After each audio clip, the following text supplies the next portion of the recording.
asalaamaaleykum mbokku téléspectateurs yi ñuy am mbégte tey ci altine bi indi leen seen émission carte électorale nag benn émission la Momar bu 2STV la direction offrir aux électeurs aux Sénégalais en général pour ñu comprendre naka la jeu politique bi demee ak surtout élection yi nga xam ni 23 janvier prochain lay am tey nag ñu am plaisir bu mag ci premier numéro bi invité Aliou Sall monsieur Aliou Sall ñu leen di wax ni mooy maire Guédiawaye loolu xam ngeen ko mooy également candidat de Benno à la ville de Guédiawaye comme ni mu nekkee woon premier mandat mu amoon ko 2014 ren donc mu ñëwaat tegaat son mandat en jeu am ay adversaires yoo xam ni jàkkaarloo nañ ñoom ci élection yi mais li ci am solo ci émission bi mooy ñëwaat un peu sur les enjeux de l'heure c'est important ñu xam Guédiawaye naka la bindoo au plan politique monsieur Sall Aliou dinañu ko gën a expliquer mais également sur son bilan ak perspective parce que c'est toujours bien que nit ki bu ñu ko naree falaat wala buy dem élection mu indiwaat na nga xam ni moo taxoon ñu fal ko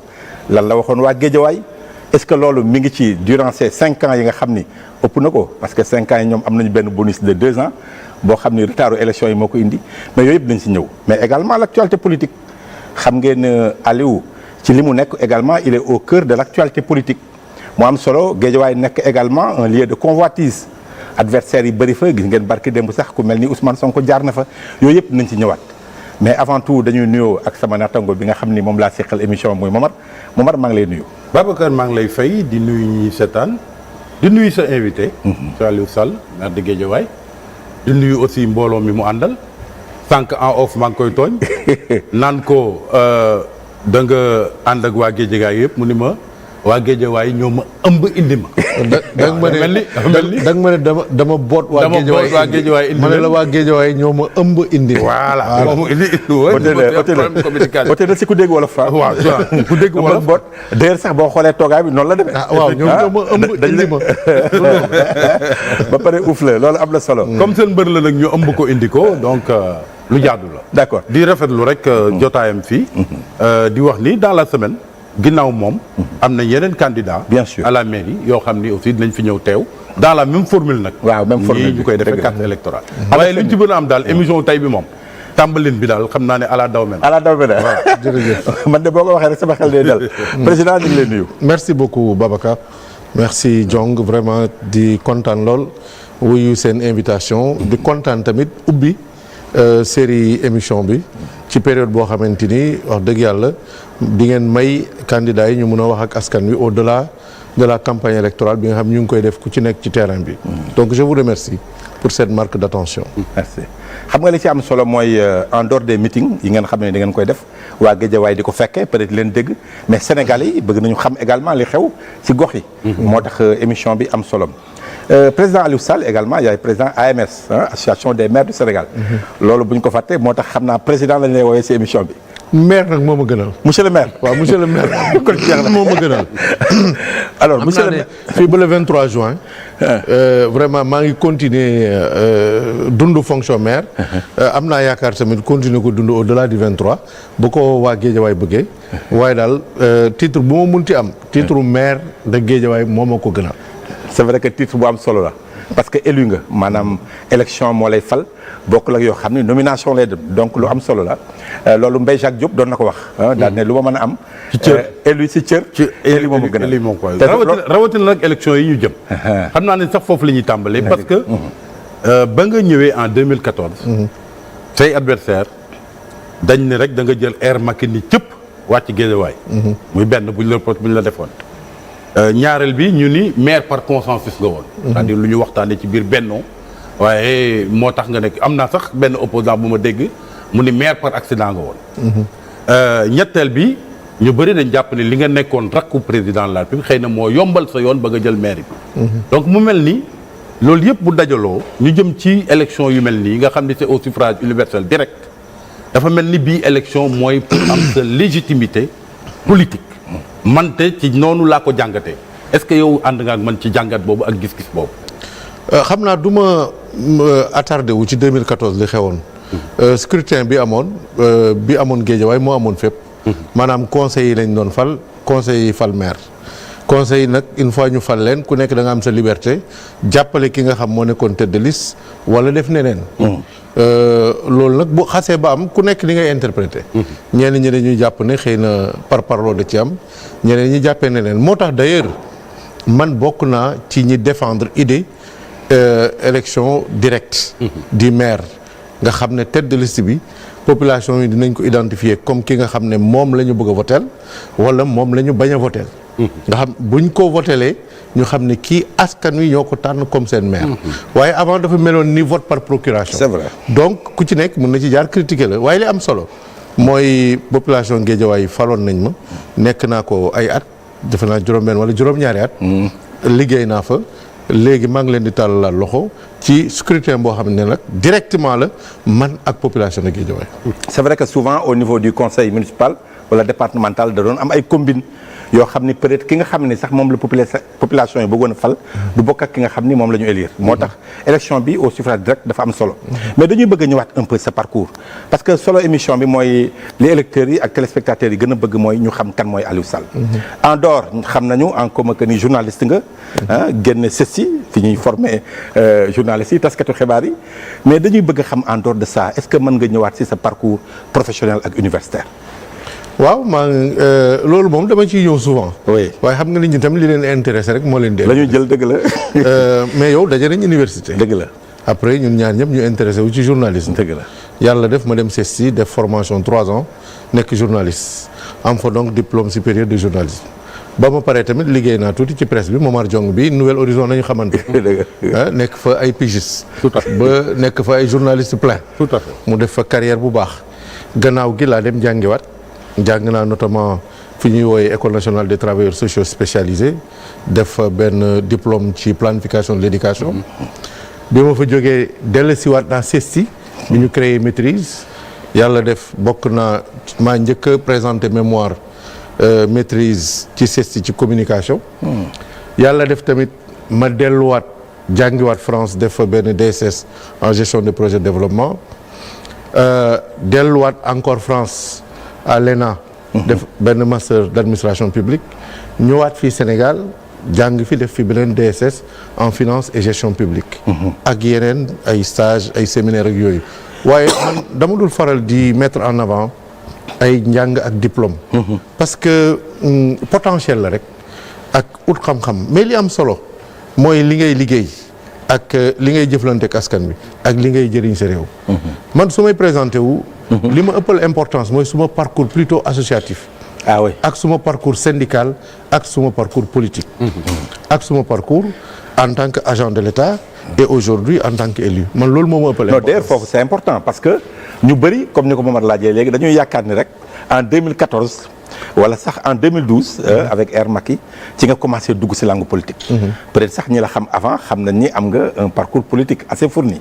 mën nga fi ñëwaat un peu ban parti nga njëkk a dugg ak lan moo taxoon nga dugg fa. waaw souvent wax naa ko ne man dama teel a commencé politique. je crois que bi ma amee peut-être même pas 14 ans laa commencé fréquenter ay hommes politiques de gauche ñu may impliqué ci seen activité. ci yóbbul ñu journal bi. ndax temps yooyu am na journaux yoo xam ne dañ ko doon làq. y avait pas cette liberté de presse. wala di ma participer loo ci ay réunions. xanaa parti de gauche nga nekkoon. waaw parti de gauche. flirté naa sax ak LD waaye defuma fa plus de 3 mois. après rapidement laa dugg AJ. fa lañ ma formé nag. fa laa milité tamit li gën a yàgg ci suma vie politique. avant que en 99 2000 vraiment ma jege ji Macky Sall di ko soutenir donte nag. dama koy wax ba léegi suma xaritu libéraux yi dañ ma koy reprocher man du ma militant libéral. militant de gauche la mais vraiment devoiru jàppale sa mbokk. jàppale sa mag dafa amoon doole ci man. loolu moo waraloon en 2000 ma dem jàppale ji Macky Sall parce que gisoon naa ci moom tamit ay jikko yu ma pousse ci moom. donte mooy sama mag loolu doy na.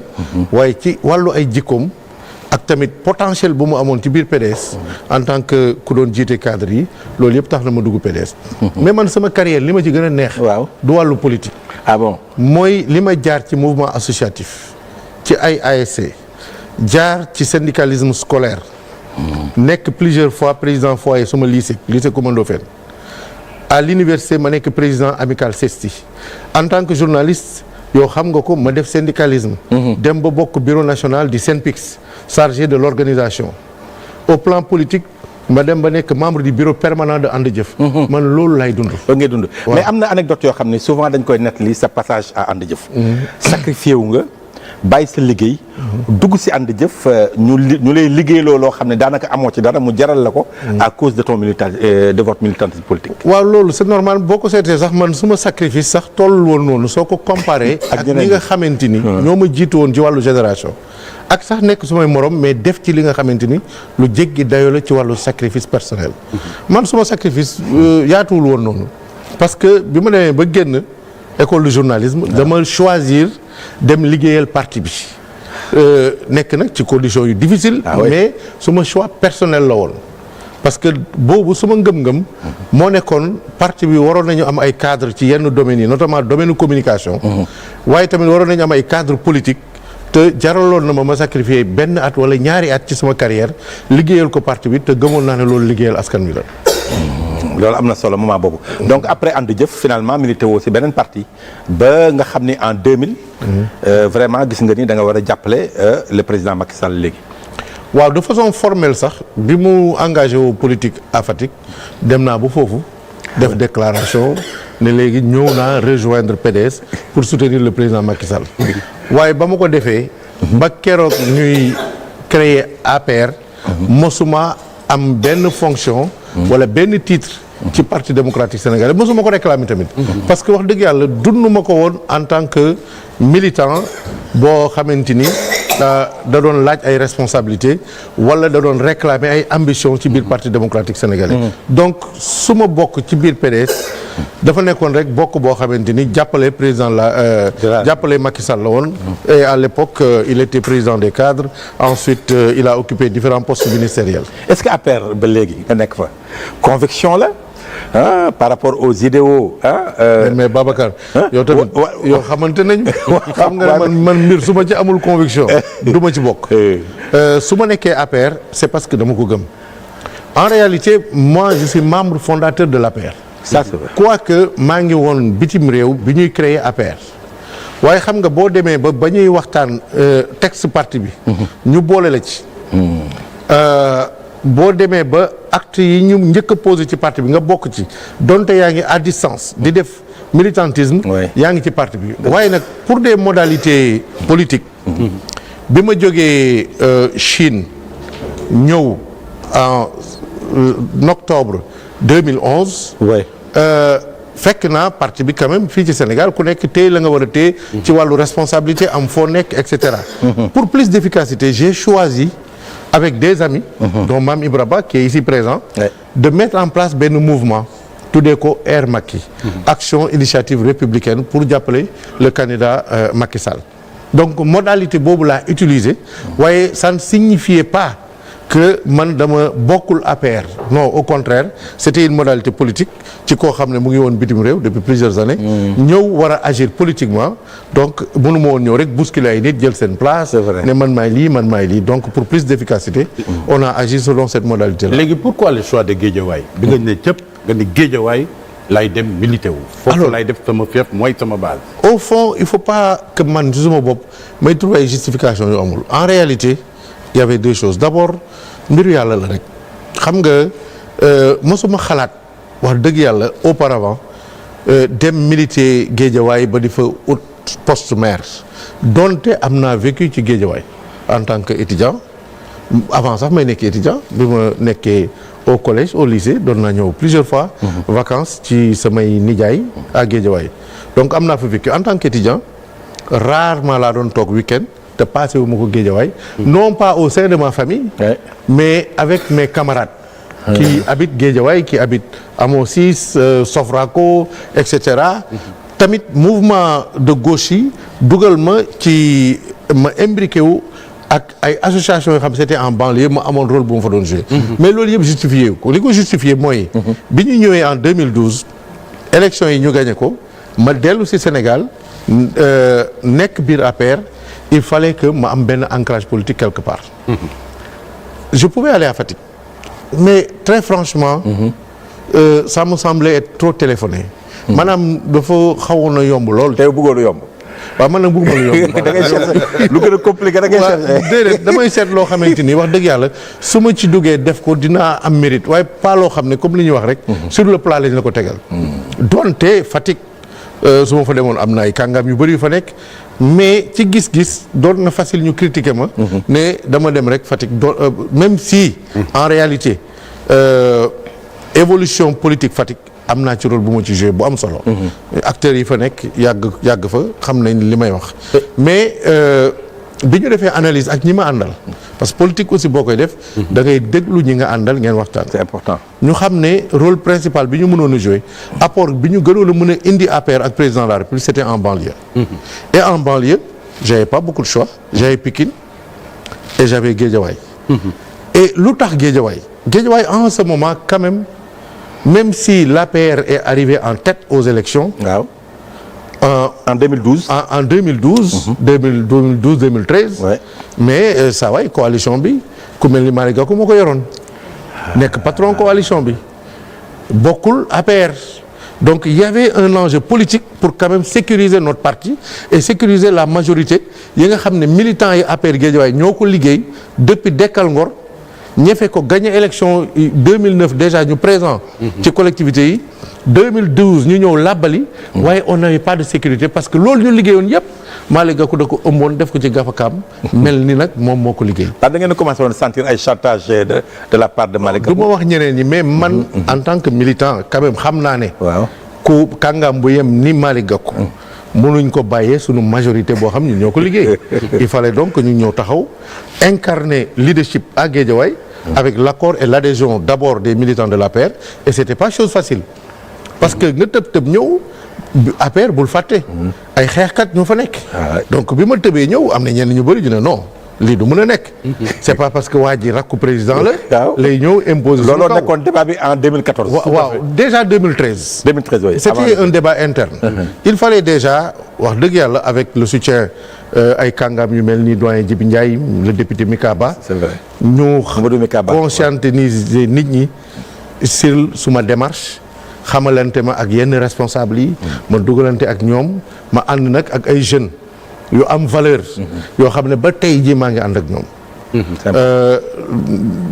lu mel ni Néné Fatoumata Tall donte à l'époque dafa nekkoon ci COJER di ci yëngatu mais leadership femme bi mu amoon tax na ba ñu demee renouvellement des instances au sein du parti mais de façon avec une majorité écrasante la ko jigéen ñi choisir def ko seen responsable des femmes donte à l'époque mënoon na réclamer wu nekk biir COJER parce que ay atam mayoon nañ ko ko d'autres jeunes avec moi ay ñoom Khalifa Gueye du ma leen tudd ñoom ñëpp parce que mënu ma leen tudd ay ñoom Fatmata Sy ñoom Albouri Gueye et cetera vraiment taxaw ànd ak man xeex ba finalement de façon démocratique loolu rare la nag ci parti yi donc même bureau APR ñu nangul la ko rare na ñu def renouvellement d'instance de façon démocratique ñu voter de façon ak bulletin secret ma gagné de façon démocratique nekk le coordonnateur de l'APR. léegi ñaar moo la indi woon Guédiawaye benn bi nga indi de la valeur ajoutée au parti ñaareel bi nga contrebalancer le leadership de Malick Gakou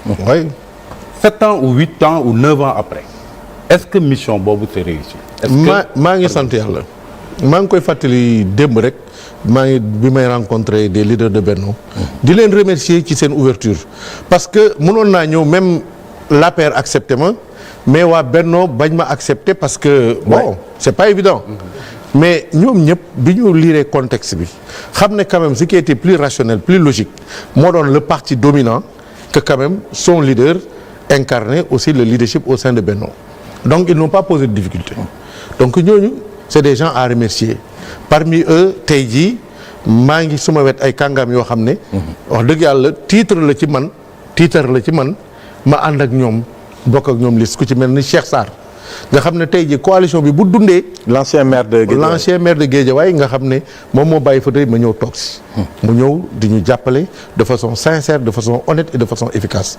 ku mel ni Aïda Sow Diawara du ku ndaw ci Sénégal du ko ndaw ci Guédiawaye di jiite le parti socialiste ku ci mel ni Bokar Sédikh Kane ak yeneen parti yoo xam ne am nañ doole ci biir Guédiawaye ñoom ñëpp ñu accepté. maa ngi sant yàlla bi ma duggee Guédiawaye ba léegi mosuma am contestation. ci biir Benno Bokk Yaakaar wala ci biir APR. ñu ne non ñun reconnaître uñ la en tant que leader de Benno Bokk Yaakaar. un moment il y a eu des difficultés certes au sein de notre parti mais tey ñu ngi sant yàlla dañu booloo. ñun ñëpp ànd. y a aucune divergence. et loolu su amee du suma mérite mais c'est le mérite des autres leaders. parce que quand même boo jëlee ko mel ni Racine Talla.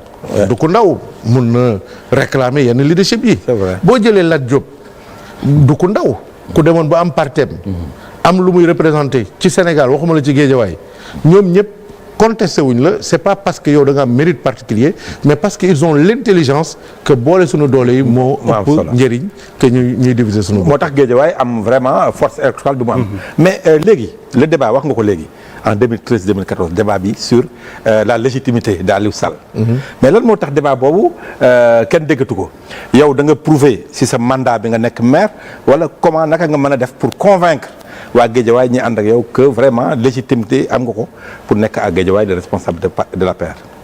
waaw xanaa dinañ ñëw ci élection parce que carte électorale ngeen wax man dama yaakaaroon ne. élection yii di ñëw la ñuy wax waaye bon. nañ ci ñëw mais Guédiawaye ça nous intéresse. waaw bon xam nga politique du rek militant yi. il y a aussi la société. il y a aussi les populations. les acteurs de développement des acteurs associatifs. par exemple tey jii boo gisee ñi ma àndal. da ngay retrouver ñi nga xam ne ñoom ñooy présidente artisan yi chambre de métier.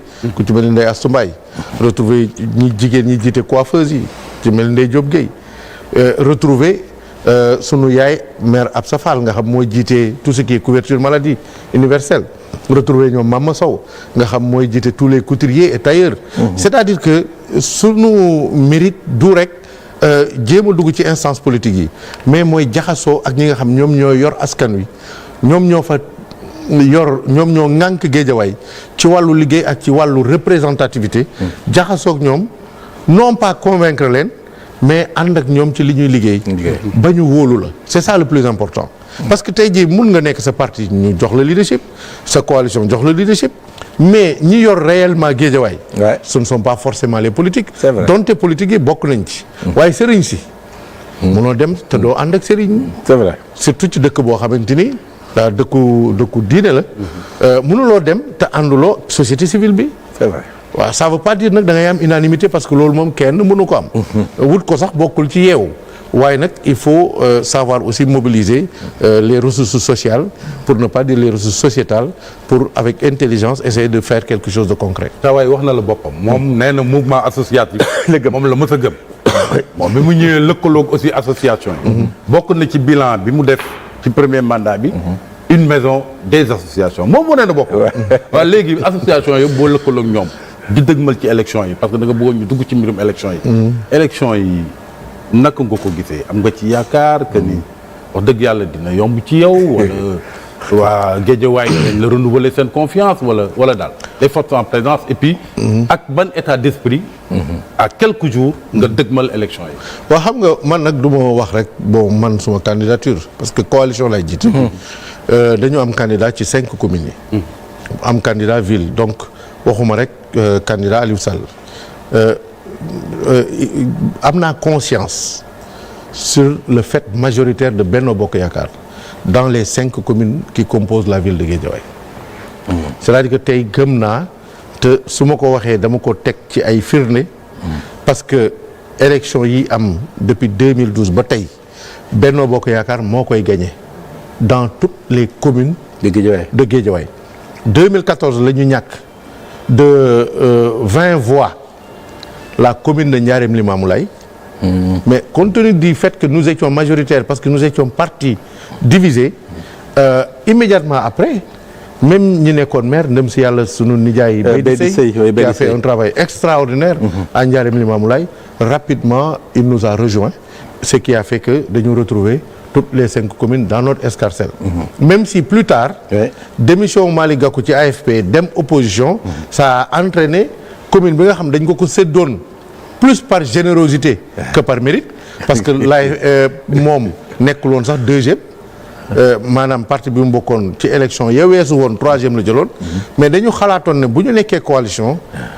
ci jamono jooju ñu tolloon dafa amoon solo juróomi commune yëpp mënuñ ko woon jël bàyyi yenn yi. donc mais samp woon na quand même Sam Notaire ah.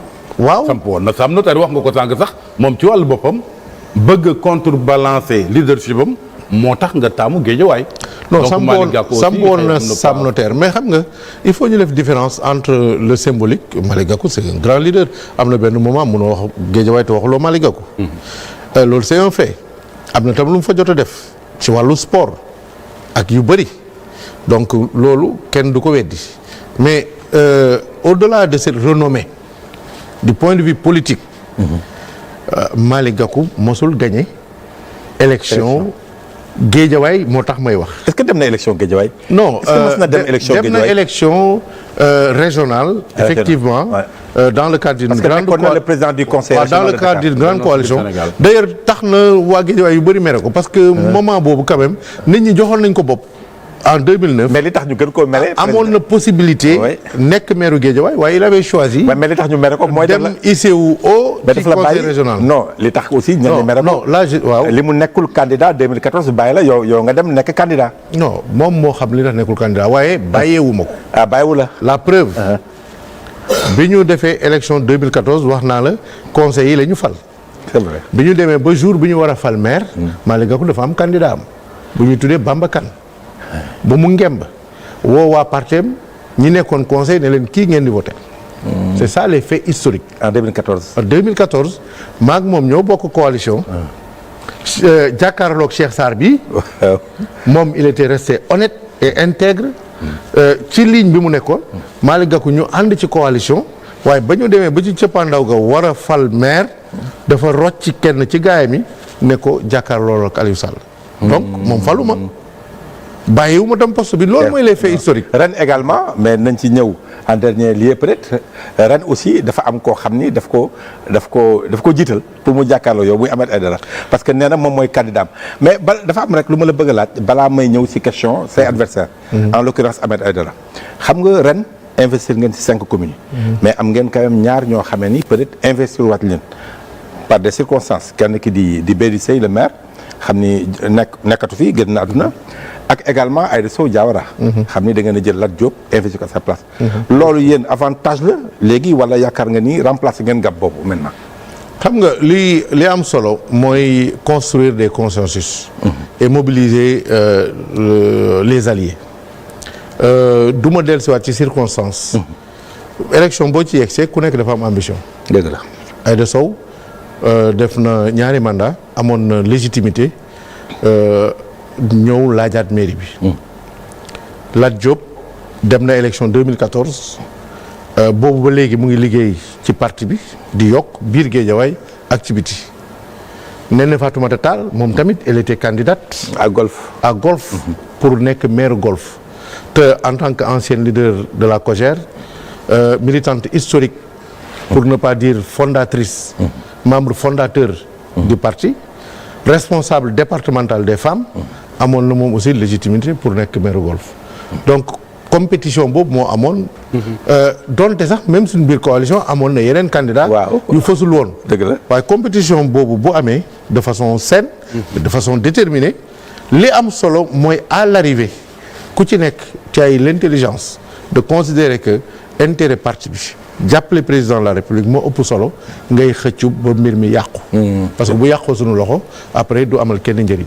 donc c'est l'occasion quand même de rendre un vibrant hommage à ces deux grandes dames. Aïda Sow Diawara qui avait toutes les raisons d'insister sur sa candidature. C'est vrai. Et à Néné Fatoumata Tall qui avait toute la légitimité politique et le profil technique pour réclamer la mairie de Golf. Et toutes les deux en tant que femmes. Elles ont donné l'exemple à la classe politique de Guédiawaye mais au-delà de la classe politique de Guédiawaye wane nañ ci kanamu askan wi ne politique du rek xëcc ci man. La preuve Aïda Sow malgré son âge tous les jours mu ngi def proximité di jàppale Lat Diop di ma jàppale. La preuve malgré son rang de ministre Néné Fatoumata Tall accepte d'être ma directrice de campagne. Ça c'est faire preuve de modestie.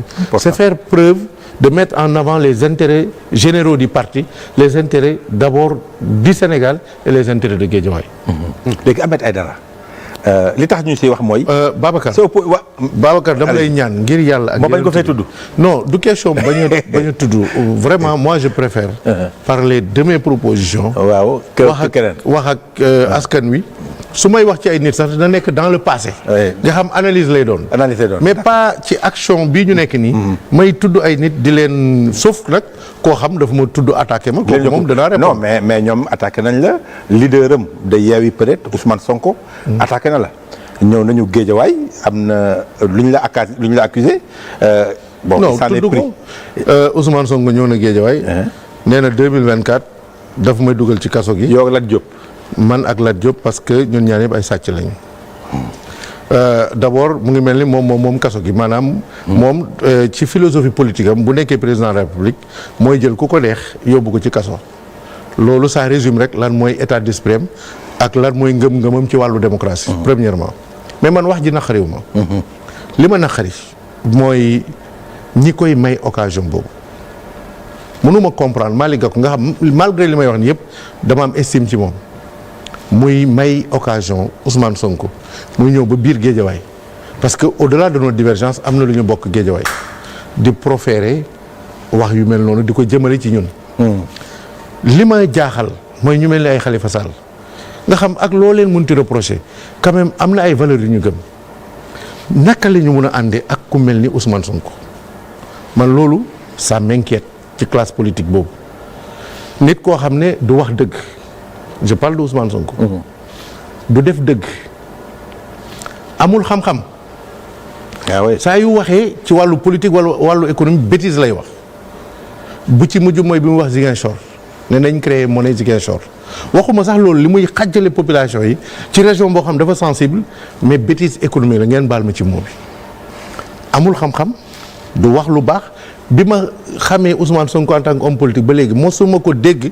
mu génnee wax ju rafet ci làmmiñam mosuma ko dégg mu génnee wax joo xam ne day tabax Sénégal mosuma ko dégg mu génnee wax joo xam ne day jubale nit ñi lu dul wax ju ñaaw saaga amul expérience parce que même en tant que fonctionnaire bi muy mbubboo di ko yuuxoo amul fenn fu mu mos a wone lu mu liggéey bu am solo wala sax responsabilité bu mu mos a am ci état bi alors nit kooku nga xam pour man ngeen jéggal ma amul signification amul valeur du def lu baax du wax lu baax du dem fu baax naka la ay responsable yu mel ni ay Khalifa Sall ay Malick Gakou di nangu topp ci ginnaaw mel ni ay surgaam di tambambaalu biir Sénégal di ko may muy saaga ay doomu aadama mais ça c'est scandaleux quand même quelqu'un au moins mën nga ni élection yi ñu génn en 2019 15% des Sénégalais d'où bien de l'électorat jox nañ ko seen bopp. Momar donc on est amul signification quand même. Jong on est amul signification. Hitler amoon na majorité ci Allemagne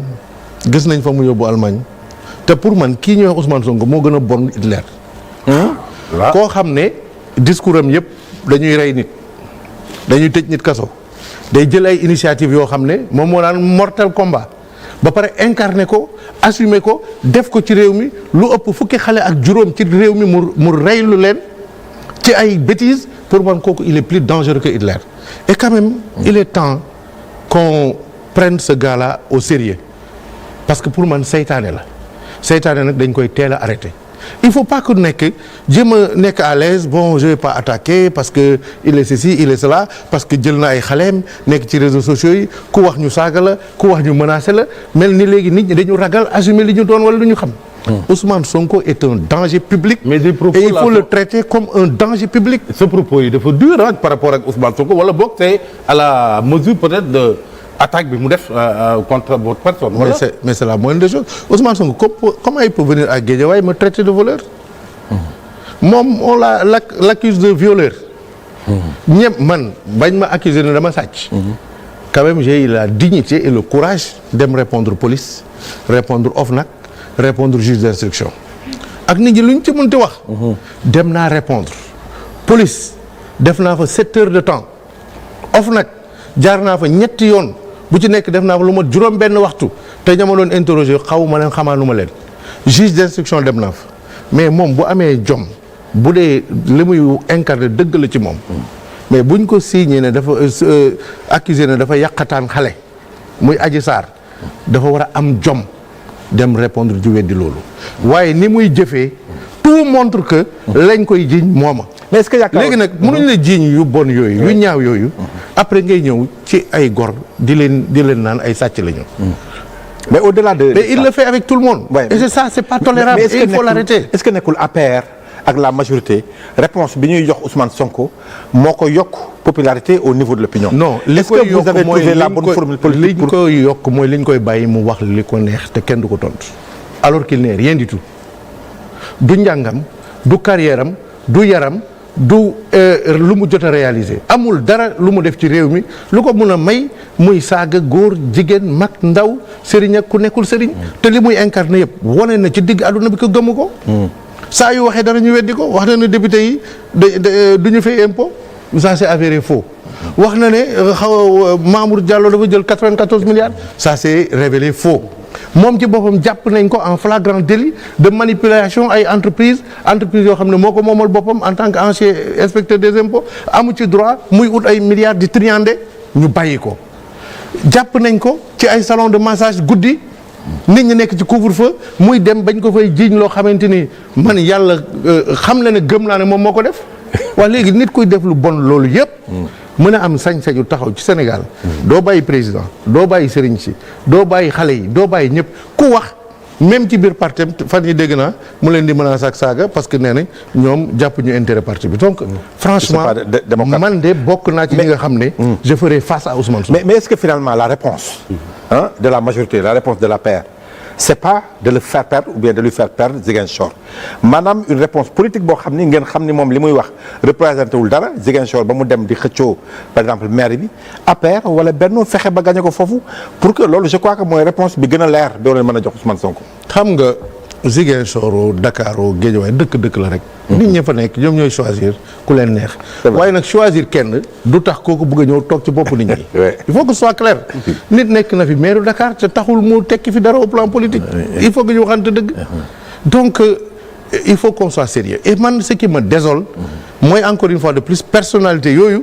nga xam quand même nit ñi am nañ respect ci ñoom am nañ ay jaar-jaar Khalifa Sall am na jaar-jaar quand même am na lu mu jot a def ci réew mi Malick Gakou bu dul dara am na lu mu jot a def ci sportu réew mi jot ko fi def au plan politique nekk fi ministre de la République mais naka lañ mën a bàyyi ab énergumène bu mel ni Ousmane Sonko lu ko neex mu wax lu ko neex mu def te kenn du wax au nom de quoi. mais yow nag li nga jàppe Ousmane Sonko comme ku amul signification pour quelqu'un quand même non waxuma xëy na juumte la mais li ma bëgg a wax mooy ku amul valeur maanaam ku amul ay jikko yu baax donte am na nit yu ko topp du tax man en tant que kilifa en tant que ku bëgg réew mi ma koy topp loolu laa wax c'est décevant de voir des gens yu mel ni Khalifa Sall yu mel ni ay Malick Gakou ak ñeneen ñuy topp Ousmane Sonko ça c'est pour moi c'est totalement décevant et vraiment il est temps maintenant que mbir yi ni mu mel ñu décrire ko noonu.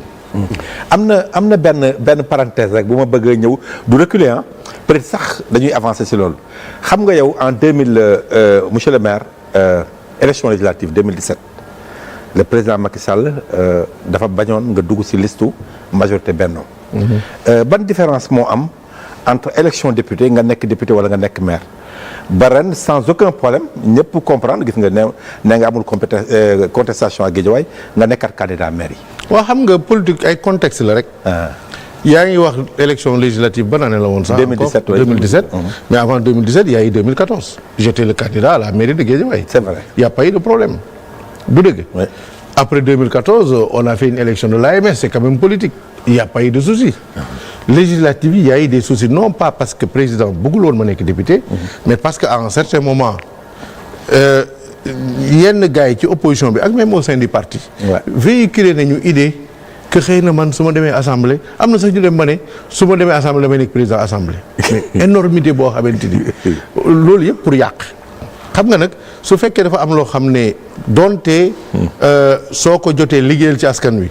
waaye soo ko jotee ak jotin wa mu indi coow loo xamante ni te président nag il faut lui reconnaître que quand même dans sa fonction dina xam lu ñu xamul. donte yenn saa yi mu jël décision xam du la neex ci saa si.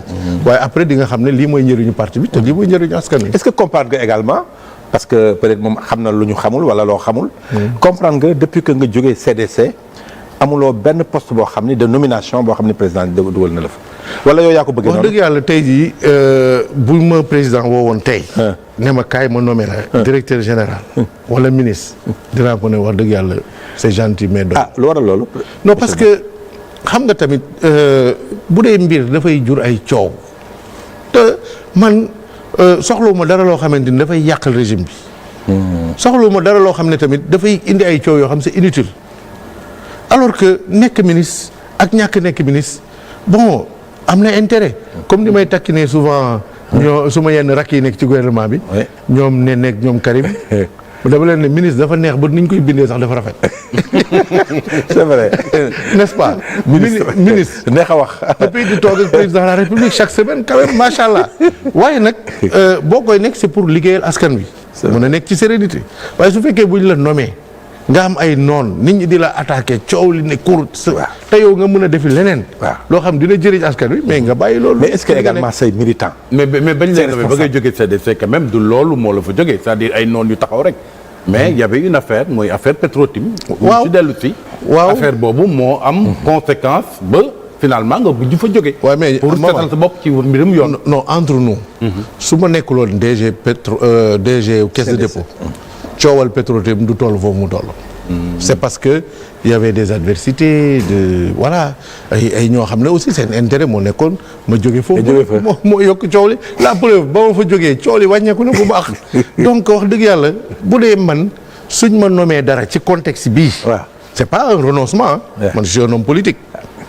te un homme politique nag c'est des ambitions. et puis da nga am ay militants ay responsables yu nekk sa ginnaaw. mais contexte bi ñu nekk nii c'est pas favorable à ça. ok bés bu ñu demee ba mu ëlbateeku. là en ce moment je peux réclamer lu nga xam ne pour man c'est légitime. que man Aliou Sall nekk doomu réew mi. ba jàng jotee ma jàng ba liggéeyal réew mi jotee ma liggéeyal ko. ba liggéeyal parti bi jotee ma liggéeyal parti bi c'est tout à fait normal et légitime. quand même ma mun a accéder foo xamante ni dinaa mën a gën a jëriñ réew mi. donc renoncer wu ma ci loolu. waaye nag tout est contexte. et dans ce contexte je crois que ce serait improductif. mais dama la dañu bëgg a dugg un peu ci sa bilan. c'est vrai que ñëpp dañ leen koy laaj les maires ñun xam nañu ni insister nga trop ci éducation. est-ce que da nga ko def priorité ci sa mandat bi weesu wala am na yeneen secteur yeneen domaines yoo xam ni insister nga ci 7 ans yi nga nekk à la tête de Guédiawaye. waaw man de d'abord ngay joxe ay fascicules au niveau des écoles man d'abord damay xool suma bopp rek xam ne njàng indil na ma lu bari xool tamit ñi ma wër xam ne njàng mooy li nga xam ne non seulement di nga ci suqaliku yow sa bopp di nga ci jàppale say mbokk di nga ci jëriñ sa réew soo nekkee nag ci dëkk bu mel ni Guédiawaye nga xam ne quand même nit ñi fa ñuy jógee ay daan doole lañu. su ma ko waxee Cheikh Sarr damay def promotion par thème ay ñàkk jëriñu lañu. non ñàkk jëriñu moom. ay ñàkk jëriñu lañu. ñàkk jëriñu moom da nga bëgg a jàppale Cheikh Sarr. waaw mais il a eu l'intelligence d'avoir trouvé un bon nom pour son parti. ay daan doole lañu ay ñàkk jëriñu lañ ñooñu dafay am solo tamit ñu. nekk ci système boo xam ne dafay offrir des chances à leurs enfants et cetera pour que quand même république bi permettre leen ñu accéder ci yeneen man d'abord du point de vue philosophique noonu laa jëlee école comme loo xam ne dafay créer progrès social mais aussi progrès de la personne en tant que telle donc pour moi la première bataille c'est la bataille de l'éducation et ensuite la bataille de la formation pour fexe nit ki ñu may ko chance mu am ay jumtukaay yu mu jëriñee réew mi certes waaye yu mu jëriñee boppam pour moi c'est loolu mooy fondé pourquoi ma am cette passion pour l'éducation et pourquoi je fais en sorte en tant que maire avec mon équipe d'augmenter d'abord les capacités d'accueil du public Guédiawaye mu ngi compter 100 000 élèves mais boo xoolee 100 000 élèves 35 000 ñoo nekk ci secteur public bi te pourtant soo comparer résultat public bi ak privé bi da ngay gis ne public bi moo raw fuuf ci résultat ay privé donc il y a un premier enjeu qui consiste à augmenter les capacités du public. Il faut inverser. D'ailleurs suma xarit yi nekk ci privé bi parfois dañ may woo ci ruq bi ne ma saa waay defal ndànk rek parce que yaa ngi bëgg a yàq suñu secteur bi. Il faut inverser le ratio. mais inverser ça va être difficile mais au moins ñun suñu ambition mooy 5 ans yi di ñëw ñu équilibrer le ratio pour avoir 50% des élèves quand même dans le secteur public donte privé bi dafa am njëriñ mënuloo compter pour que état mën a mais investir. comme bërëb la boo xam ne ñu bëri dañ ñàkk doole. c'est un paradoxe.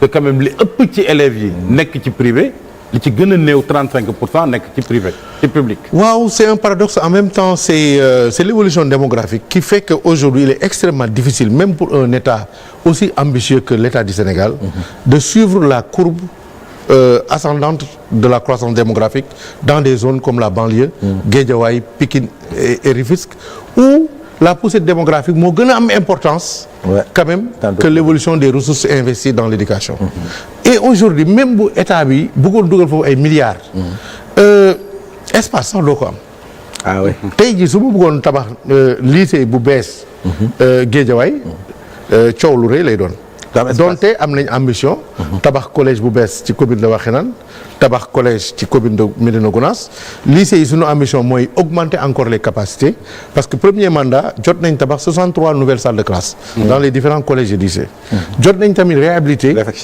42 je crois salles de classe yoo xam ne kenn utiliser tu ko woon donc loolu augmenter na capacité mais il faut aller beaucoup plus loin justement pour atteindre cet objectif d'équilibrer pour que au moins le public mën a absorber 50% des élèves. budget éducation ñaata la bu ñuy xayma budget Guédiawaye xam nga ñaata part ngeen di jox l'éducation non soo jëlee fonds de dotation yi ñuy affecté boo ko jëlee environ 250 millions ñun daanaka presque 180 yëpp ci éducation lañ koy dugal. ah oui xam nga loolu nag dafay wane priorité bi ñuy jox éducation. est-ce que taxul nga négliger yeneen secteur wala yaa ngi siy def. non négliger wuñ ko waaye xam nga dafa secteurs yi dañoo ëppante doole. c'est vrai xam nga tey jii boo jëlee santé. donte ñu ngi fay def effort. mais gouvernement bi quand même mu ngi fay def ay ressources yu am solo yoo xam mu ngi am impact réel ci dundu nit ñi boo jëlee hôpital mel ni Roi Baudouin. entre 2014 ak léegi. avant benn bloc chirurgical boo xam ne da doon fonctionner nii rek mais léegi yokk nañ bloc chirurgical ba mu nekk à niveau avant amul woon service d'urgence léegi am na ko avant amul woon hémodialyse léegi am na 14 unités d'hémodialyse. ah oui avant bien que maternité bu mag moo fa nekk amul woon néonatologie. léegi am na unité néonatologie. donc gouvernement buy def effort yooyu yëpp ci benn secteur il faut que la collectivité jël yeneen secteurs yi nga xam ne dafa xaw a sooxe. parce que justement nit ñi dañu bëri macha allah. pour que ñu yokk capacité bi donc parce que action bi état bi di def ak ñun action bi ñu def. dafa war a complémentaire. mais état bi def na lu bëri ak Guédiawaye. ba am na ñuy xalaat sax mairie bi il y a des salles de classe c'est vrai. il y a la maison. mais état kenn du ko comparer ak mairie. non dama bëgg a wax ni que mairie. li mu def man parce que man en réalité quand je vois un peu. le bilan du maire de Guédiawaye.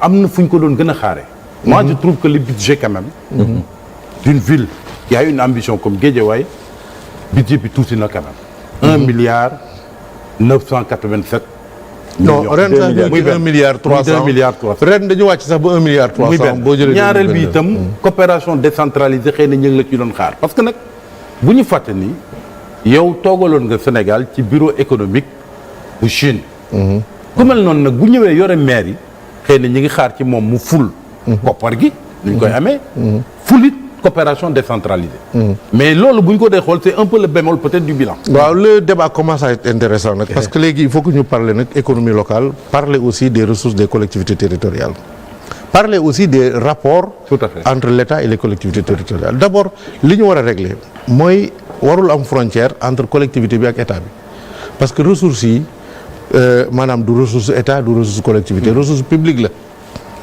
ñun nag au Sénégal sunu philosophie de gouvernance mooy que l'état central mooy am ay ressources redistribuer ko non seulement selon ses priorités mais dans un souci aussi d'équité territoriale dans ce cadre l'essentiel des ressources comme dans une collectivité territoriale comme Guédiawaye nous proviennent des transferts de l'État parce que à l'origine Guédiawaye dëkkuwaay la rek pour am kër.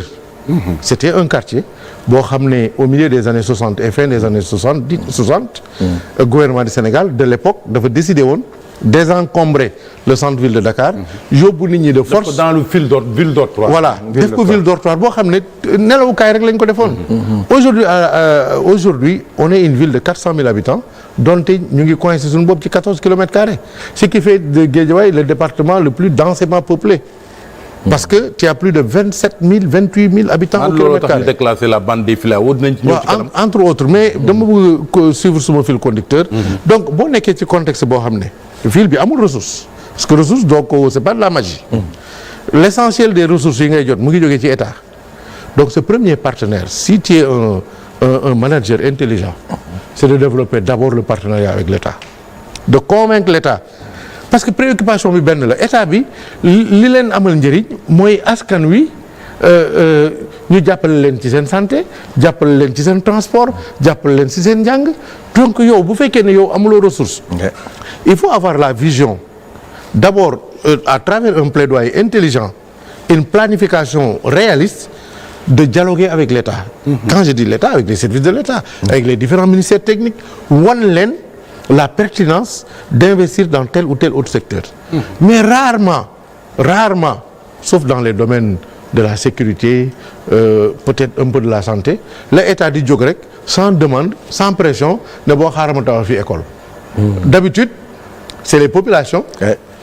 Les hommes politiques la société civile ñooy taxaw incarner leadership ne état bi ñun soxla nañu lii ak lii donc un maire qui est dans une collectivité qui n'a pas de ressources d'abord avant d'être un arbitre de tes ressources que tu n'as pas tu dois être celui qui va plaider avec les services de l'État sur la base d'une planification intelligente ne leen lii ak lii la askan wi soxla lii ak lii moo baax nga dem sax ba defar ci yow say projet doon too yoree xaalis bi mais su boobaa état bi dafay sawar investir loolu mooy suñu mérite mais ñun nekkuñu dans un esprit où dañu naan non lii état moo ko def lii mairie moo ko def mais bu dee loolu ñun duñu réaliser dara. mais est-ce que du gën a baax bu fekkoon partenariat et également. pour parler de coopération décentralisée amul benn réew.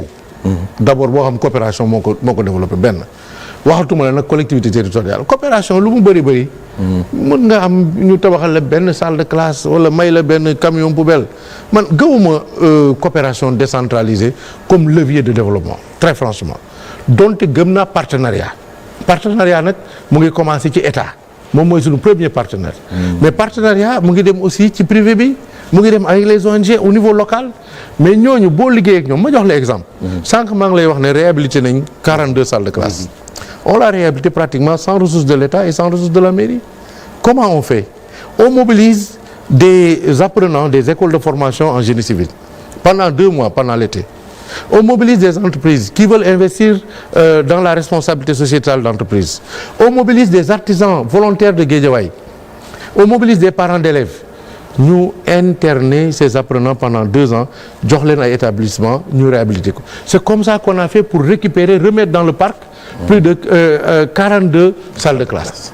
Mais loolu du ay ressources waaye bëgg a toog fii dem ni ñaani tubaab yi ñu lay may ay ambulance yu paan ak ay lalu hôpitaux yu yàqook ay mais yooyu vraiment ñun dañu war a dépasser foofu on doit compter sur le partenariat local et compter sur nos ressources locales.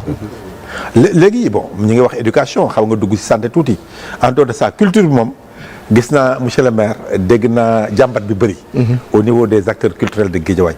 est-ce que am na loo def pour gën leen a. jàmbat bi bëriwul. daf ci am benn wala ñaar ñoo xam seen wax daa bëri te dañoo mën a lobbying suñu waxee day mel ni Guédiawaye tey mu xaar. waaw d'ailleurs am na benn jour dama réew bëgg a dee dañ ma woo suma équipe yi ne ma acteurs culturels yi dañu bëgg a def sitting ci buntu mairie bi man leen sitting de defe naa su ma comprendre anglais mooy ñëw toog mbaa duñ toog ci suuf génneel leen chaise salle de délibération au moins ñu am fu ñu toog ma ne bu manqué ngeen loué leen ay chaise parce que ñun suñu conseil 80 membres lañu alors gars yi équipe yi génnee chaise yëpp tegal leen ba ñu ñëwee ils étaient 5 personnes les vrais acteurs culturels de Guédiawaye les Abdourahmane Touré les grands écrivains comme ñoom Marouba Fall. Les artistes donte bokkuñu langue politique comme ay Fou Malade. ak ñeneen ñooñu on travaille quotidiennement sur des projets culturels de Guédiawaye. mais bon unanimité amul fenn am na ci ñaar ñoo xam ne man dama leen fan parce que en une journée dañuy xaar Sénégal ñaar. waaw mel ni vraiment dëkk ba dafa toj. mais bon ça aussi c'est le jeu de démocratie. Il faut l'accepter et malgré le fait que parfois du ma jubóog ñoom. je m'efforce à dialoguer avec eux et on a de vrais projets culturels. c'est vrai suma ambition waxtaanoon naa ko ak ñoom en 2014 moo doon au-delà de l'appui financier et institutionnel qu'on doit et qu'on peut faire envers les acteurs culturels moo doon développer l'infrastructure culturelle. C'est pourquoi on a eu comme projet de construire un temple de spectacle, une salle de spectacle. Ah oui. boo xam ne mën na nekk multifonctionnel. On a fait les plans, aujourd'hui on a le site au plan foncier, mais on n'a pas eu les ressources. Donc je pense que mandat bi dinañu mën a may occasion. Parce que état bi moo ñuy dimbali. dinañu mën a mais état bi aussi dafa am ay arbitrage. oui mënuñu aussi lu ñëw rek ñu indi Guédiawaye surtout que gars yaa ngi commencé casse naan waaw état bi def na lii à Guédiawaye. C'est vrai. Il y a aussi un souci d'équité territoriale mais je pense que toll nañ fu nga xamante ni Guédiawaye au nom de toute la banlieue mérite d'avoir une grande salle de spectacle. Quand même. Parce que amu fi sax boo ko seetloo Sénégal. ouais. ñaari théâtre ñoo fi am. ah léegi de yóbbu nañu Diamniadio. waaw ça c'est une très bonne chose. On est à mais xam nga foofu ça joue ce rôle-là mais c'est secondaire. Ouais. Le premier rôle c'est le sport. Mais boo seetloo région de Dakar même Sénégal il y a pas de salle de spectacle et quand même boo xoolee le potentiel culturel à Guédiawaye et dans la banlieue. C'est vrai. Vraiment cette zone mérite que quand même que l'État nous appuie pour am une grande salle de spectacle. mais par rapport ak espace bi moom dugg na ci léegi. waaw espace. oui. surtout le foncier am na nee nga sànq des fois sax boo amee projet foo koy def sax de l'État. waaw bon bu yàggul président de la République déclassifié na la bande de filao. yow noo gisee loolu parce que jur na nag coow nag quand même parce que am na ñoo xam ni nee nañ même bu fekkee liñ ko layele mooy benn manque d'espace.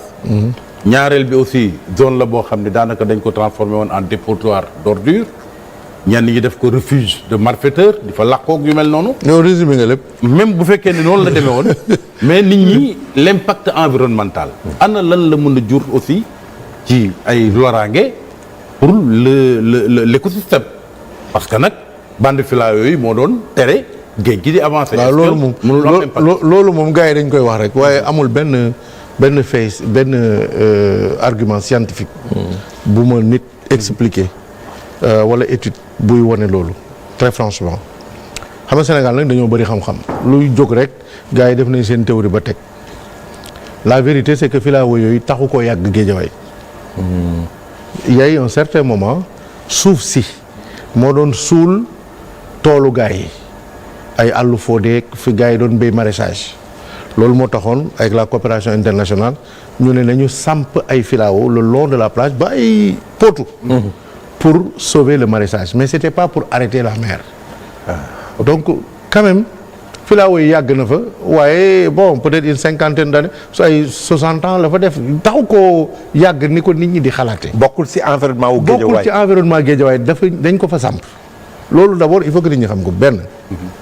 ñaareel bi boo jëlee benn dëkk boo xam ne c'est urbanisé à hauteur de 84% maanaam territoire bi boo jëlee 100 mètres carrés yu nekk.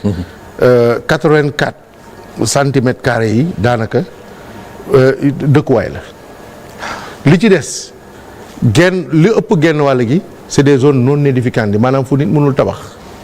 parce que boo jëlee ay lac Curuur jël lac yi nekk bi dina Gunaas kenn mënu faa tabax léegi da lay dossé poste bu ndaw. te Guédiawaye comme ni ñu ko waxee ville dortoir la màggee. mais ñu toll tey foo xam ne foog ñu am ay équipement.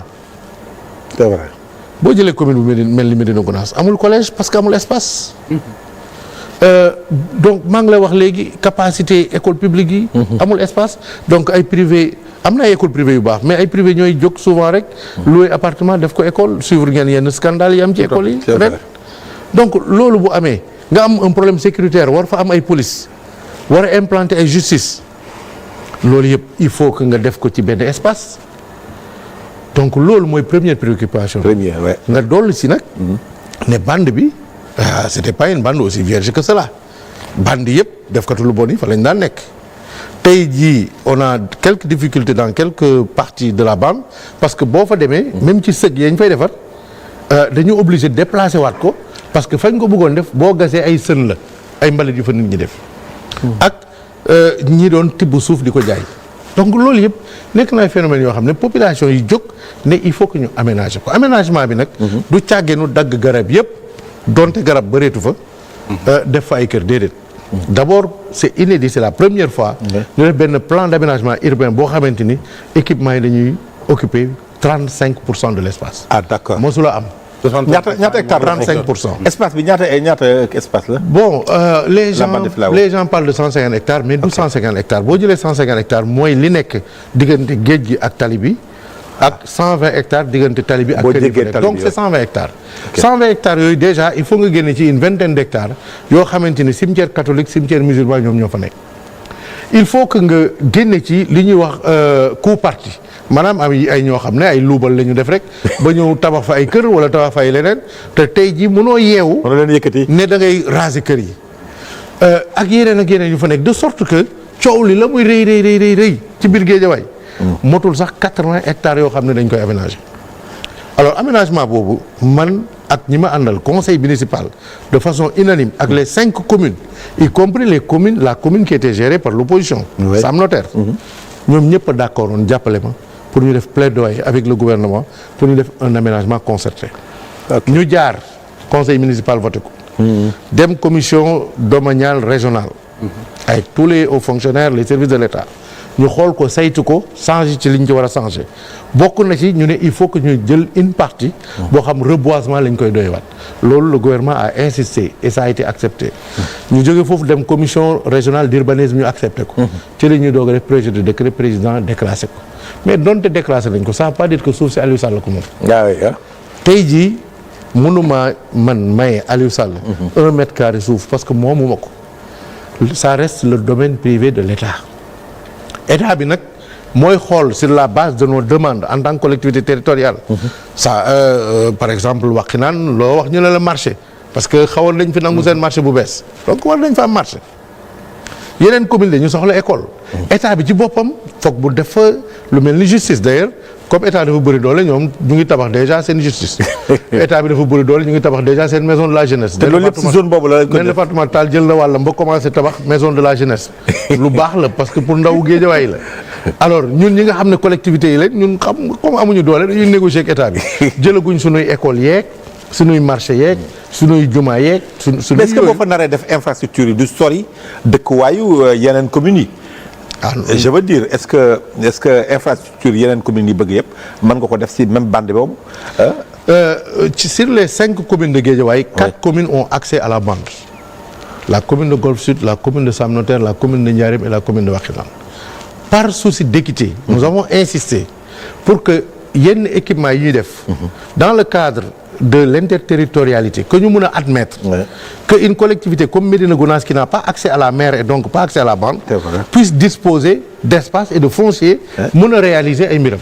Parce que Sénégal la rek. mais yeneen réew boo fa demee da ngay gis collectivité territoriale bu jënd espace ci beneen collectivité pour njëriñu askanam. rien ne nous empêche par exemple. maa ngi koy wax sunu étudiants yi ne leen au lieu ngeen ñuy laaj transport ak location. mais subvention yooyu bu ñu ko dajalee ñaari at. Ziguinchor mën nañ fa jënd terrain ñu tabax fa la maison de Guédiawaye nga xam étudiants yi bu ñu ñëwee mën faa dëkk mais nekk chaque année di louer. ah d'accord étudiants yi dem jóge Guédiawaye dem Ziguinchor. dem Ziguinchor dem Bambey dem Thiès dem Saint-Louis. loolu ñëpp a koy def mais dañuy louer quoi dañuy jël ay meubles di ko homme politique yi di ku ci nekk di rey sa bopp. pour fayal ku ci nekk di góorgóorlu nag naan maa ngi fayal location su may di jaay mais c'est pas ça ne crée pas du progrès. li doon créer progrès mooy ressources yooyu mais ñu tabax fa bâtiment boo xam collectivité bi moo ko moom. ku ñëw dugg fa. suñu mënee dimbale ñu dimbale étudiants yi. mais loo xam chaque année rek dañ koy répéter.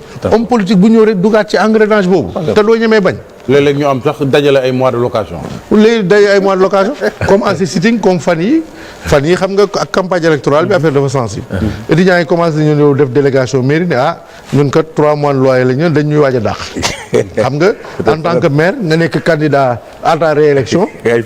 donte man nag man damay résister moom. noo mën a lijjanti di nga ko def pour am na yu may lijjanti mais su ma mënul lijjanti aussi dafa naan mënu ma ko. te xam nga du jekk ñu naan monsieur le maire dafa bàyyi ñu génn étudiants yi ak Guédiawaye. waaw dinañ wax lu nekk mais nag li nga mën. da nga koy def li nga mënul nag man mënuloo fexe man ba mu ci dugg. waaw wax dëgg yàlla. mais Guédiawaye dafa bëri ay jeunes. comme partout au Sénégal d'ailleurs. artisans yi.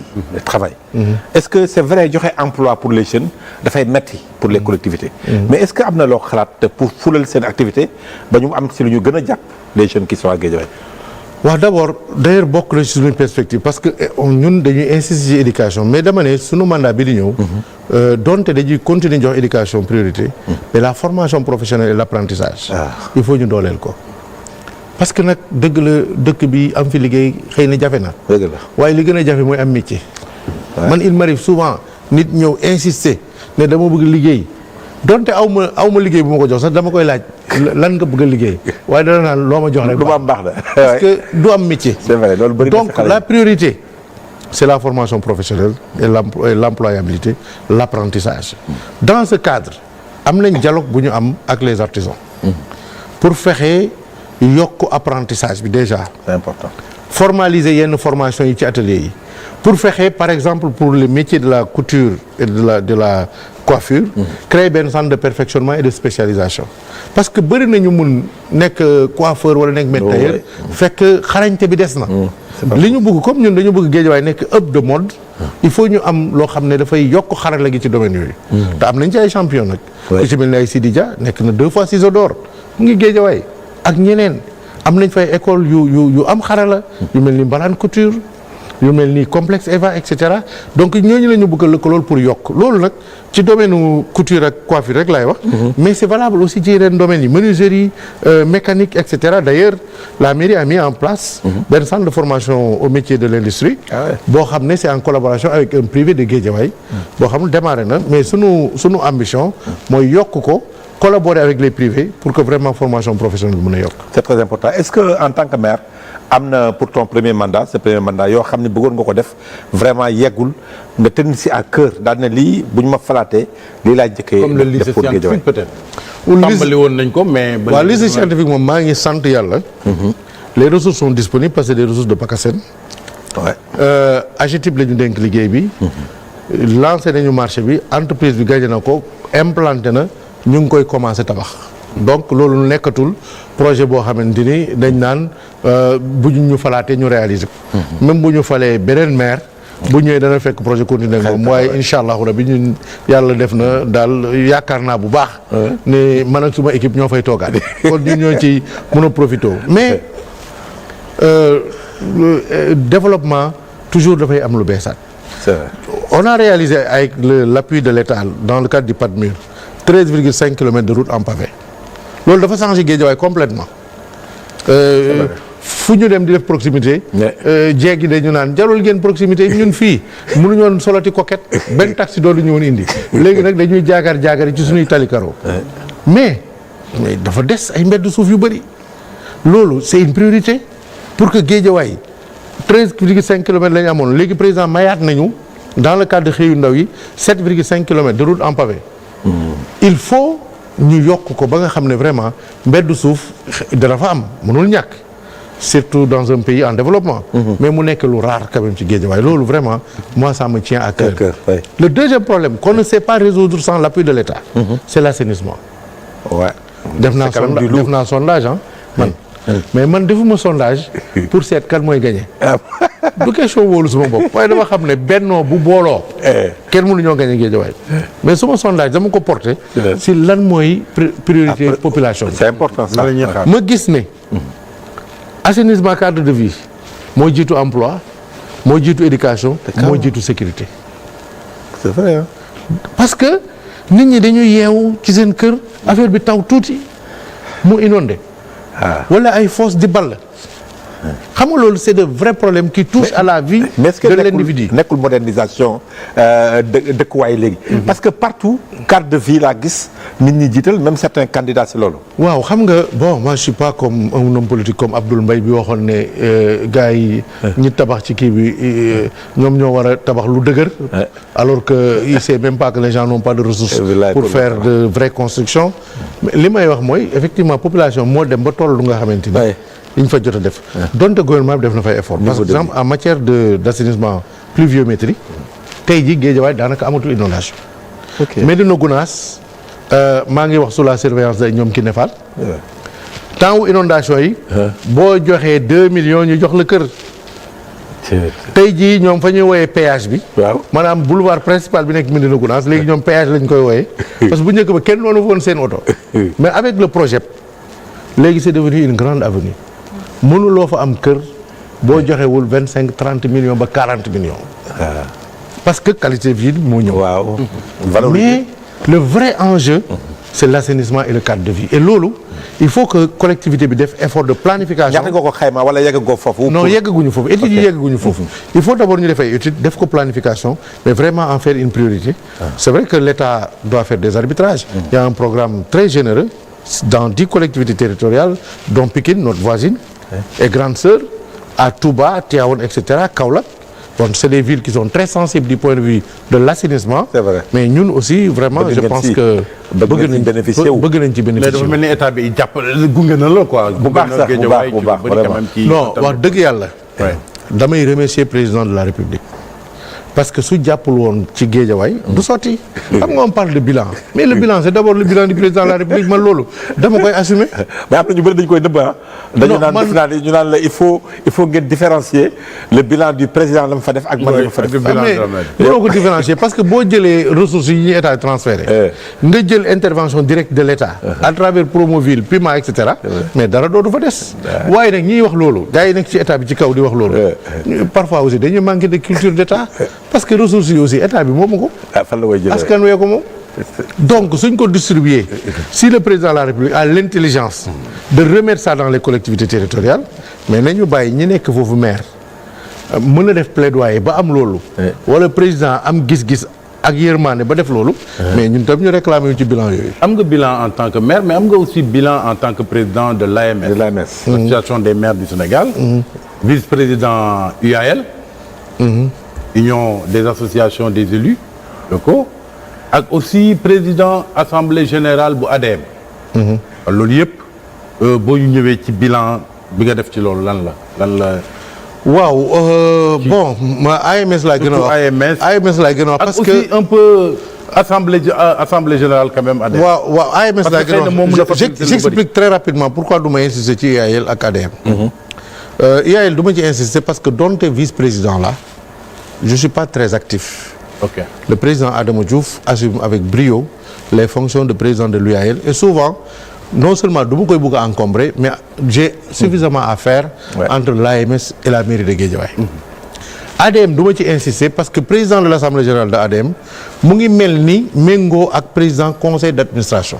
Ok. Donc sa liggéey peut-être ñetti yoon wala ñeenti yoon ngay dem réunion foofu pour saytu budget yi xool investissement yi évaluer. donc du suma responsabilité ci doxalu na ADM taxul ñu koy wax noonu.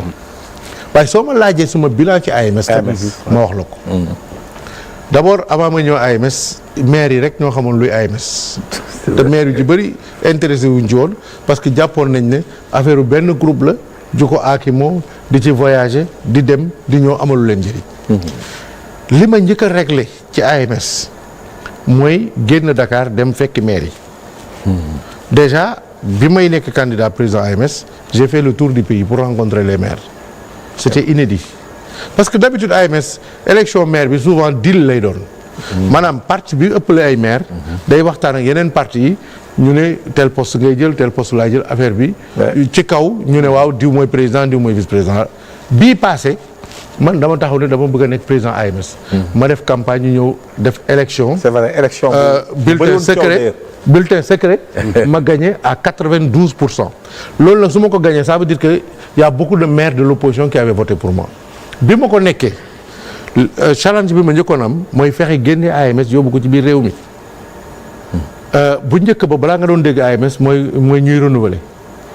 amul at bu ñuy toog wala juróom benn weer bu ñuy toog te du ñu am benn réunion bu mag non seulement sunu biir mais ensuite woo ñi nga xam ne dañu ŋànk réew mi yor ay direction générale war a liggéey ak collectivités territoriales yi établir ak ñoom dialogue. C'est vrai. dem nañ ba ci établir un dialogue avec le chef de l'État et son gouvernement sur des questions qui préoccupent les collectivités territoriales de façon annuelle dem ba président reconnaître utilité dialogue boobu instituer la journée de la décentralisation muy le 10 octobre dem ba du ma toog jamais 6 mois defuma tournée ci région yi dem waxtaan ak maire yi xam lan mooy seen xalaat même ci wàllu loo xam c'est anecdotique voyage yi fexe ba nga xam ne bu ñu waxee ne AMS dafa war a représenter wu ci tel réew ñu mën a jël ay maires yoo xamante ni ñii ay Saraya lañ dëkk ñii ay Saare Bijji lañ dëkk ñii ay Bani Israël lañ dëkk et cetera mu bañ a rek nekk ay maires yoo xam ne bon benn groupe d'amis loolu ñu réglé ko mais ñu dem ba AMS nekk presque opérateur de projet tey jii ñun dañuy mobiliser ay ressources auprès des bailleurs de fonds di dawal mën naa ci citer benn programme boo xam c'est la certification citoyenne mooy fexe ba citoyens yi ñu boole leen ci gouvernance collectivité territoriale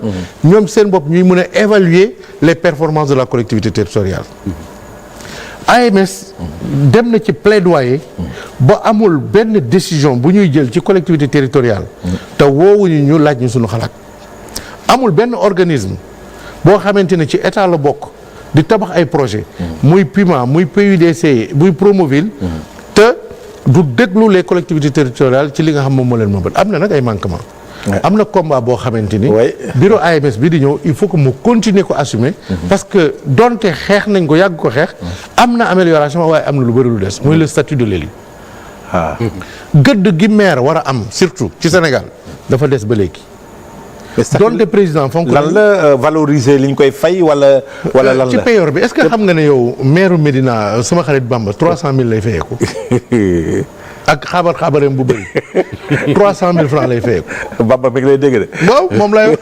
300000 léegi noo bëggee Bamba Fall ah wala beneen maire bu mel ni Moussa Sy Parcelles Assainies ak na mu yem 300000 lay fayeeku est-ce que vous pensez quand même que ça c'est normal ma jox la exemple boo nekkee maire am 5 mandats j'ai des amis qui ont 5 mandats seen secrétaire municipal dafa am couverture maladie yow maire bi amoo benn couverture maladie même boo amee 5 mandats nekkatoo maire amul kenn ku lay faj même boo nekkee maire amoo couverture maladie c'est un problème ça boo amee altercation ak benn agent de sécurité mën na la jël léegi rapidement dugal la ci kaso gi en tant que maire en attendant ñuy enquête écharpe vert jaune rouge beeg yëpp duñ ko sax ay kii la rek boo demee ci cérémonie dañuy jël rang ba gën a sori ñu teg fa maire c'est un problème donc tout ça quand même c'est des problèmes yoo nga xam ne quand on les pose day mel ni ñun dañuy xëcc jëmale suñu bopp mais on oublie que ñun dañuy représenter les populations ça quand même c'est quelque chose à régler mais ce qu'on a réglé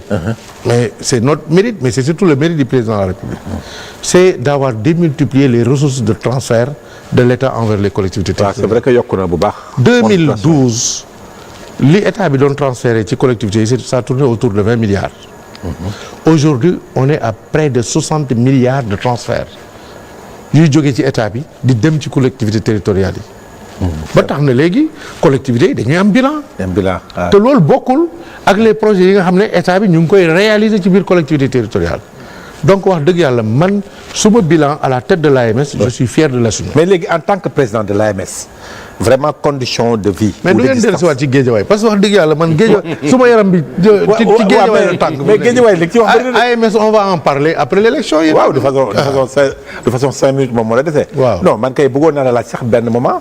naka nga gisee la situation de Benno dans toutes les communes du Sénégal. est-ce que am nga espoir ni di ngeen remporter largement les élections locales du 23 janvier. man de suma conviction. mooy boo compter nombre de collectivités yi ñuy gagné woon 2014. waaw danañ gagné lu ëpp loolu 2000 ren ji. ah oui loolu mooy sama conviction. te au-delà du 23 janvier incha allah il faut que ñu wootante téléphone. ñu compter waat collectivités territoriales yi nga xam ne Benno gagné na ko. comparé ko ak yi ñu gagné woon 2014. léegi yow ci loo ko teg. non ci bilan d'abord wala ci non c'est des faits aussi wala c'est des faits xam nga gagné woon nañ collectivités yu bëri mais aussi entre-temps il faut reconnaître que beaucoup de collectivités qui ont été gagnées par l'opposition seeni maire bi ñu gisee effort yi état bi di def ci collectivités yi jàppale leen mais dañu ñëw rejoindre la majorité mais ces maires là ils restent des leaders ils restent eux-mêmes majoritaires dans leur collectivité donc c'est tout à fait logique que ñooñu puisque léegi ñu ngi Benno que nombre de collectivités Benno yokk donc c'est la majorité présidentielle qui augmente te boobu léegi tamit majorité bi yokk na waaw mburoog sow xew na fi ci diggante bi ak loo munti wax coof xew na PDS xar na ñaar wala ñett ñaari côté yëpp mais yéen it ay Benno PLD ak yooyu ñu ngi biir APR donc c'est logique que à la fin ñu gagne plus de collectivités mais Benno tamit xar ngeen bu baax ces élections yi waaye il y a tellement de listes yu jóge ci Benno mais loolu du lu bees 2014 il y a eu beaucoup de listes parallèles beaucoup plus d'ailleurs qu'en 2022 xam nga lii moo bees ñu koy wax rek mais 2014 c'était encore plus grave li ñu ñàkkloo yenn collectivités yu bëri c'est parce qu'on était totalement divisé donc loolu lu du bees mais c'est des choses yu nga xam dañ koy gérer ci ni ñu ko mën a gérer léegi moom mais am na fi les événements de mars aussi 2021 loolu aussi xëy na lu ñu mën a dugal ci jàngat gi la est-ce que affecté wul un peu l'électorat non non franchement gëwuma ko wax dëgg et puis sur l'ensemble du territoire nag parce que c'est des événements quand même yoo xam ni c'est tout le pays quasiment qui était mais embrasé. loolu c'est autre chose vraiment. Si, ça a un rapport quand même avec ça n'a pas de rapport avec les collectivités. Est-ce que ce n'est pas le signe d'un mécontentement mais dans la gouvernance même toi tu étais mécontent parce que mënatu en tant que journaliste mënatoo woon génn ngoon mënatoo woon sa rédaction teel a wàcc y avait le couvre-feu kenn liggéeyatul chômage bi métti mais ça c'est la Covid et les gens étaient fâchés et il a fallu que benn seytaane ñëw taal almet dëkk bi xaw a tàkk mais yàlla def na ci sutura mais loolu c'est dépassé aujourd'hui ce qui t'impressionne boo duggee biir Ndakaaru ak banlieue bi mooy nombre xale yi ngay gis ñuy bale tali bi à travers UCG à travers xëyu ndaw yi ce qui t'impressionne mooy le nombre d'entreprises yiy recruter ay jeunes à travers la convention État employeur ce qui t'impressionne mooy le nombre de jeunes qui obtiennent des financements du ministère de la jeunesse wala de la DER wala et cetera léegi dynamique bi ci xale yi nekkul dem di talpna mais dem lijjanti projet am financement la wala dem am liggéey. loolu moo xew yi nga xam ni certainement infrastructure yi nga xam ni est-ce que yaakaar nga ni. waaw et puis léegi ñu ngi toll ci TER ñu ngi toll ci BRT autoroute baa ngi dem léegi xam naa mu yegg kaw la vraiment affaire mars 2021 c'est un mauvais souvenir d'ailleurs gars yi yeewu nañ fi benn journée dañ koy toggaat. ñu yeewu dem obélisque gestu gisuñu kenn. parce que ils sont en déphasage avec le peuple bi di. léegi comme il ne nous reste plus que quelques petites minutes. Momar suñu invité répondre na vraiment de manière très très généreuse à toutes nos questions. léegi dañ lay may li des nga waxal ñu ko tuuti si Guédiawaye comme da nga si bëgg ñaar. wax dëgg yàlla waaw léegi lan nga fàtte si Guédiawaye loo ñu bëgg a baaxalee. non fàttewuma yéen kay yéen a ma mayul temps wax ci Guédiawaye. d'abord je me félicite de l'intelligence de notre coalition. à respecter les directives et orientations du président ci sunu liste yi par exemple ville vraiment liste d'ouverture la ñu am liste boo xam ne le tiers nekkuñ ay politique président imam yi mu ngi sunu liste président chambre des métiers mu ngi sunu liste président réseau couturier yi mu ngi sunu liste présidente coiffeuse yi mu ngi sunu liste présidente départementale couverture maladie universelle mu ngi sunu liste présidente départementale bu bàjjenu gox yi mu ngi sunu liste président départemental des daara mu ngi sunu liste dans la liste j'ai 2 anciens maires de ville le maire Cheikh Sarr et le maire Bokar Sédir Kane j'ai 3 anciens maires de commune le maire Aline Badara Faye qui était maire de Wakhinane Nimzatt le maire Ibrahima Ndiaye bu ngi fii qui était maire de Ndiarème Limamoulaye et madame le maire Aïda Sow Diawara bi nga xam ne elle est encore maire mais elle va céder sa place mais liste bu mel noonu kan moo ko am donc Guédiawaye liste bi seen liste askan la sportif yaa ngi ci sëriñ saa ngi ci artisan yaa ngi ci homme politique yaa ngi ci donc liste boobu mooy représenter Guédiawaye au-delà de mon ambition en tant qu'homme politique boo xam dama yoral bor Guédiawaye parce que at yi ñu weesu traversé naa fi ay épreuves au plan personnel au plan politique mais chaque fois waa Guédiawaye dañuy taxawaay boo xam ne man dafay daw suma yaram maa ngi fàttali ko keroog bi may démissionner caisse de dépôt bëggoon symboliquement démissionner Guédiawaye mais mujjul sotti xale yi ci kaw tali bi lañ tëdd ne suma oto du fa jàll alors boo dee gor nekk ci dëkk ñu tijjil la bunt yi jàppale la amuloo fa benn teq-teq boo yegsee yow sa mëbët yëpp mooy nga joxe sa bopp ngir continuer réaliser nga jaamu seen soxla. nga jaamu seen soxla man vraiment message boobu laa am je suis là pour jaamu soxla waa Guédiawaye. loolu da ba koy fay après ah. jaamu soxla. waaw d'accord amul benn problème. loolu droit d'auteur la Momar lan ngay tàggoo téléspectateur. mais kontaan rek ci première formule bi. vraiment bon nii lañ koy jàppee ba. vendredi incha allah chaque jour ñu invité fii koo xam ni c'est un candidat à une mairie. mu wax vraiment ni mu gisee élection yi ak bilan am. waxtaan ak askan wi. askan wi nga xam ni ñu ngi dagat seen bakkan. seen baat. donc ñu ngi koy gërëm di ko sant kontaan trop ci échange bi itam.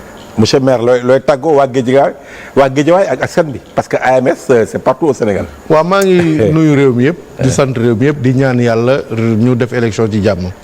nee naa ñi may àndal. bu ñu séenee kenn muy def cortège nañ ma jàddal suma cortège jaar feneen. pour moytu musiba. nee naa leen bu nit ñëwee ba suma buntu kër sax di wax naka su dul noonu nañ ko bàyyi mu wax lu ko neex su paree mu dem. du tere le 23 janvier. ñu bàcc leen bàcc yu set. nekkaat ci service réew mi. parce que nag il faut dire une chose Babacar. affaire mairie affaire gestion du fo. N'importe qui ne peut pas venir ñëw rek parce que sa tour nit ñaa ngi koy dégg. nga ne da ngay nekk maire Guédiawaye bëgg a diriger 400 000 personnes. am ay enjeux yoo xamante ni yow sax comprendre oo ko. xamuloo sax lan mooy frontière compétence entre ville et commune. xamuloo sax budget commune bi naka lañ koy diviser budget de fonctionnement ak budget d'investissement. xamuloo sax.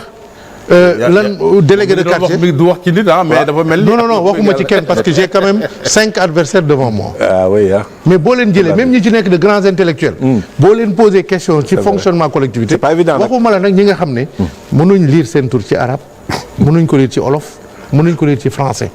bëgg a jiite dëkk bu mel ni Guédiawaye ça fait pas sérieux. Gestion collectivité territoriale c'est du sérieux. et loolu may wax c'est valable à Guédiawaye mais c'est valable partout. nit warul yeewu rek ne man damay nekk maire te xamoo sax lu mu wund. je pense que ça fait pas sérieux. ñun gënalewuñu suñu bopp ak kenn. mais quand même dañu am jaar-jaar ni ko ñeneen amee ba yegg si fu nga xam ne xalaat nañu ne am nañ légitimité ak toute expérience boo xam nañ mën nañ ko mettre au service de la population. message boobu daal la bëgg a mujjee di ñaanaat encore une fois jàmm ak salaam ñu dugg ci élection yi ci bismillahi rahmaani rahim génn ci alhamdulillahi rabbil alamin. am na solo monsieur le maire et président de l'AMS vraiment di kontaan également ni ngeen di Guédiawaye yeneen invité yi je crois que dinañ def la même chose. j'espère bien avec de qualité ah. j'espère bien. amis téléspectateurs ñu leen di jox daje demain wala mercredi avec un autre invité au revoir.